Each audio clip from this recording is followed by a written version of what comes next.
Intimacy. It's one of the most beautiful, complicated, and essential parts of being human. We all want to feel close to someone, to be known and understood, not just on the surface, but deeply, to have relationships that feel real, safe, and nourishing. Yet in today's world, especially in American culture, intimacy seems harder to find. We're surrounded by connection, and yet so many people feel profoundly alone. We can share every moment of our lives online, but still struggle to share our hearts in person. It's an interesting paradox. The more ways we have to connect, the less connected we often feel. So what's happening to intimacy in American culture? Why do so many people talk about feeling emotionally disconnected or afraid to get close or unsure of what real intimacy even means anymore? To answer that, we need to look at what intimacy really is and how the cultural landscape around us shapes it. Because intimacy isn't just about romance or physical closeness, it's about emotional truth. It's about being seen without fear, loved without performance, and accepted without conditions. In American culture, independence is celebrated. From a young age, people are taught to be strong, self-reliant, and individualistic, and there's beauty in that. Independence builds innovation, ambition, and freedom.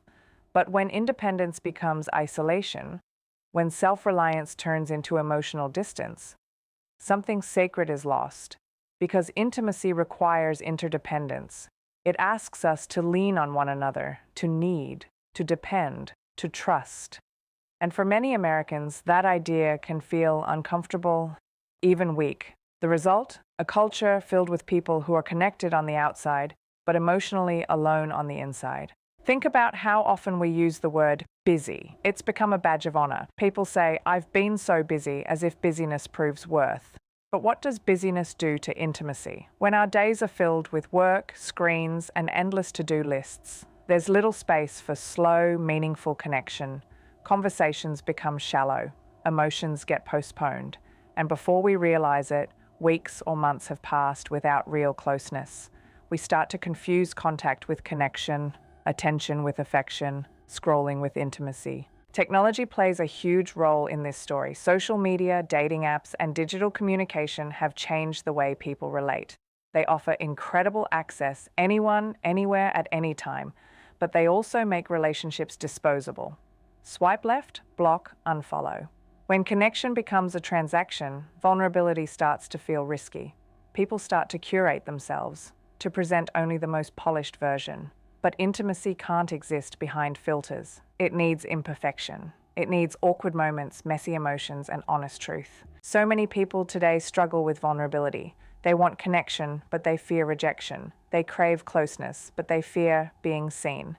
They long for love, but they guard their hearts. This creates a cycle of half connections, relationships that look close but lack depth. You can talk to someone every day and still not feel known by them. You can be married or in a relationship or surrounded by friends and still feel unseen. Because intimacy isn't about proximity, it's about presence. And presence, in today's culture, is becoming rare. With constant notifications, news feeds, and distractions, our attention is fragmented. We may be in the same room with someone, but our minds are elsewhere. The ability to be fully with another person, to listen deeply, to engage, to care is becoming a lost art. Yet presence is the soil where intimacy grows. Without it, even love struggles to survive. There's also the cultural fear of dependence. Many Americans equate emotional need with weakness.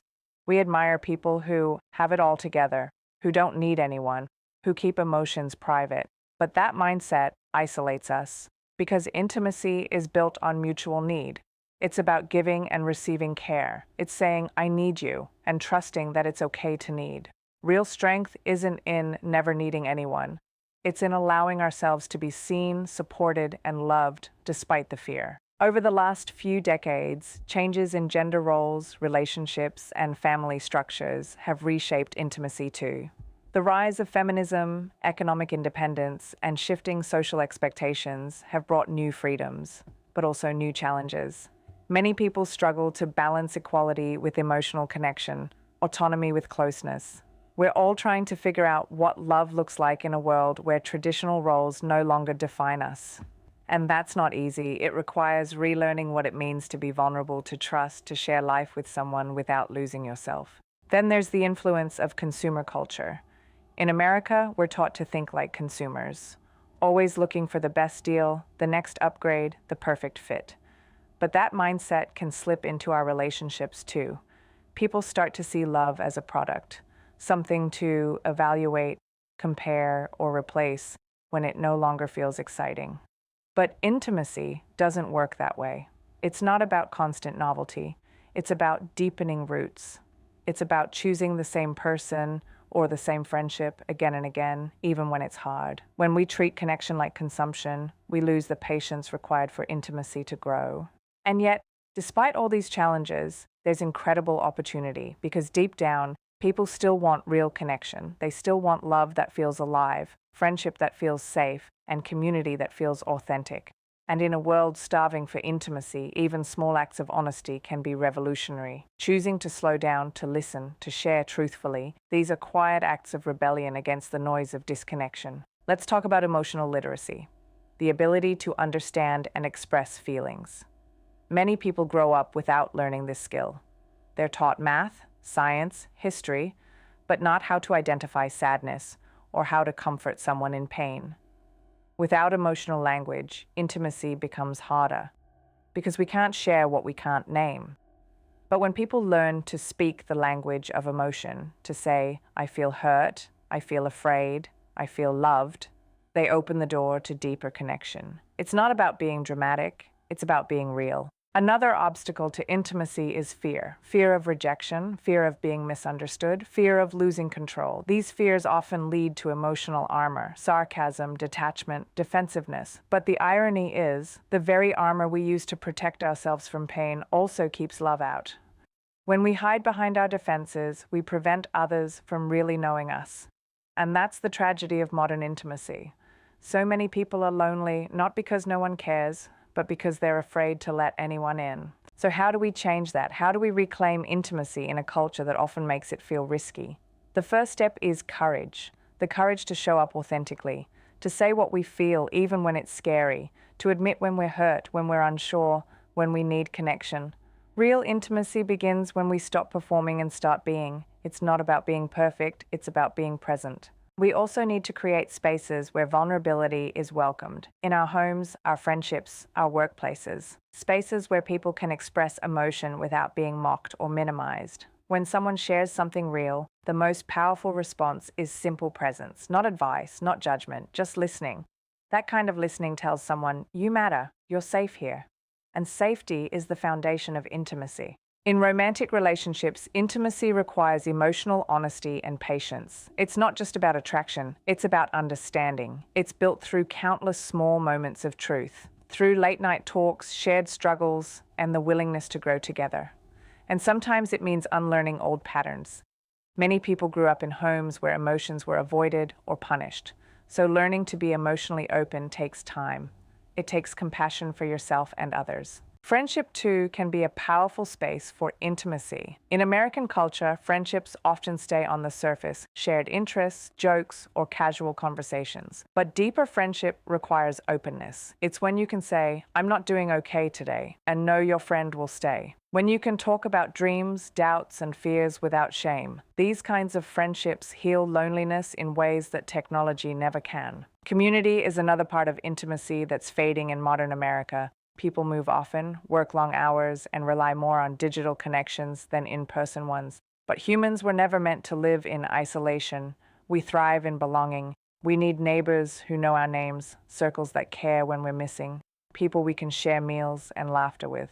Rebuilding community means reclaiming intimacy at a collective level. It means remembering that we're all part of something bigger than ourselves. Even within families, intimacy faces challenges. Parents and children often struggle to connect beyond routines. The pace of life leaves little room for emotional sharing. But the smallest moments, listening to a child's fears or a parent's worries, can create bonds that last a lifetime. Family intimacy doesn't require perfection, just presence. And in all these relationships, empathy is the key. Empathy bridges difference. It allows people to see the world through another's eyes. In a culture often divided by politics, class, and opinion, empathy is the thread that can still hold us together. Because at our core, we all want the same things: to love and be loved, to feel safe, to be seen. There's another layer to this story: the impact of trauma. Many people carry wounds from past relationships, childhood, or loss. These experiences shape how we approach intimacy. Some people withdraw, others chase closeness but fear abandonment. Healing these patterns requires compassion. It requires therapy, reflection, and gentle patience. But when people do that inner work, they rediscover their capacity for love. They learn that vulnerability isn't dangerous. It's the path to wholeness. Interestingly, the COVID-19 pandemic exposed a lot about intimacy in American life. Isolation made people realize how vital connection really is. For many, it was the first time they felt the ache of loneliness so clearly, but it also sparked a reevaluation. People began asking, what really matters? Who do I want to be close to? How can I live with more meaning, more connection, more love? In that sense, even crisis became an opportunity, a moment to rebuild intimacy from the inside out. So, where do we go from here? How can American culture evolve toward deeper connection? It starts with redefining success, not just in terms of money or status, but in terms of relationships. What if being emotionally rich mattered as much as being financially rich? What if we taught emotional intelligence in schools as seriously as we teach math or science? What if companies valued compassion as much as productivity? These shifts could transform not only our relationships, but the culture itself. We also need to slow down. Intimacy doesn't bloom in haste. It takes time to talk, to listen, to be quiet together. We live in a culture that rewards speed, but love grows slowly. It deepens in stillness, in the moments between words. When we slow down, we start to notice again, to see each other, to feel again. And in that slowness, intimacy can return. Let's also remember that intimacy isn't always comfortable. It can be messy, emotional, and uncertain. It asks us to face parts of ourselves we'd rather hide. But that's what makes it transformative.